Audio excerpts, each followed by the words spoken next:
You're listening to an Airwave Media Podcast. Shigeru Miyamoto is quite possibly the greatest game developer of all time, largely because his games evoke that childlike sense of wonder and awe at new discoveries. And so it only seems fitting to have my son give the introduction for this episode. Shigeru Miyamoto has developed some of the most popular games of all time, including Mario, which is the most successful game franchise ever. Mario has actually been in 250 video games, and the Super Mario Bros. Movie was the first major motion picture ever made based on a video game. Well, maybe that one was a little regrettable, but I'm sure the next Mario movie will be great. Interestingly, though, Miyamoto's big break came by accident. When he was first hired by Nintendo, he was making designs for their game cabinets. Nintendo had grossly overestimated the popularity of a game called Radarscope, and found himself with 2,000 cabinets in need of a new game. They wanted to make a Popeye game, but they couldn't get the rights. So, Miyamoto came up with a new concept, and Donkey Kong was born. When his game was released in 1981, it pulled in $200 million, and Miyamoto was quickly put in charge of game development.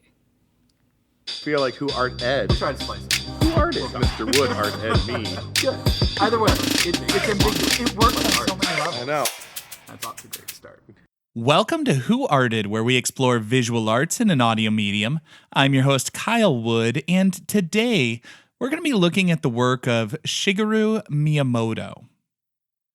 Now, Shigeru Miyamoto may not be a household name, but he is responsible for some of the greatest gaming creations in the history of the world. Shigeru Miyamoto was the man who gave us Mario, The Legend of Zelda, and after he had risen to the top of the gaming industry, in the 1990s, he spent 6 years working with a couple of young upstarts. He mentored them and helped develop their idea of pocket monsters into, you guessed it, Pokemon. So today we're going to take a little bit of time to figure out just who is Shigeru Miyamoto and how did he develop this Midas touch? Shigeru Miyamoto was born November 16th, 1952 in Sonobe, Japan. As a kid, he loved comics and drew his own. He wanted to be a manga artist. He actually studied industrial design at the Kanazawa Municipal College. It's kind of funny thinking of Miyamoto as a giant of the industry today, but as he was growing up and studying design, he felt like he couldn't compete with the talented manga artists and industrial designers he saw around him. He thought for a while he might design toys, but then he discovered video games. Miyamoto says his games are inspired by his formative years as a child in Japan. He grew up in the countryside. He spent a lot of time outdoors exploring the hillsides and rice paddies, and he describes climbing in a big mountain with a big lake near the top of it. He said he was basically just awestruck when he climbed up and saw this lake high in the mountain, and he wants to recreate that feeling in the video game world. He wants players to go out on adventures, pushing through narrow, confined spaces to come upon something big and unexpected. And honestly, I think that's why his games became so popular. He started by thinking of the feeling he wanted people to have as they play the games. As someone who played Mario and Zelda as a kid and then came back around as an adult to play Mario Odyssey with my own son, I gotta say, there is something just delightful about discovering new things. But also, formatting a game, requiring people to search and explore and discover things, it's sort of a puzzle that keeps people engaged. It keeps people thinking instead of just passively scrolling through the different worlds and levels of the game. Now, in the early days, video game systems did not have all the capabilities, and Nintendo did not have all the resources that we think of them having today. Miyamoto got the opportunity to develop his games largely because he was one of the few people willing to step up. In 1979, Nintendo was trying to break into the North American market, and most of the top game developers were busy on their own projects and didn't want to leave Japan for the US. Miyamoto was willing and shockingly confident in himself, as they needed whatever game was developed next to be a hit. And while he had essentially no experience in that realm, he said, "Sure, I can do it." The figure we now know as Mario first appeared in Donkey Kong in 1981. At that time, he wasn't a plumber. He was a carpenter working on a building, and he wasn't named Mario. He was sometimes called Mr. Video or Jumpman.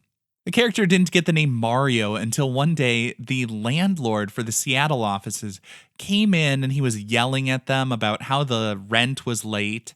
And video game developers in the office started looking around and they said, "Hey, that guy kind of looks like our character Jumpman." And so they named him after their angry landlord, Mario.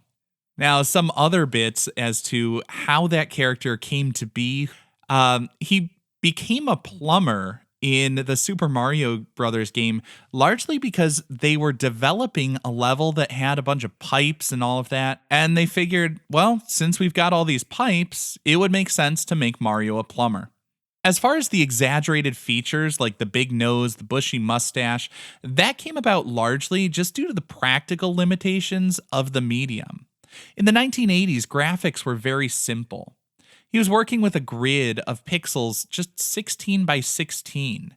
The exaggerated features were just more easily visible, and the bright, bold colors, again, more easily visible, so that like primary red stands out from the skin tone and stands out from the dark brown of the mustache, and there you go.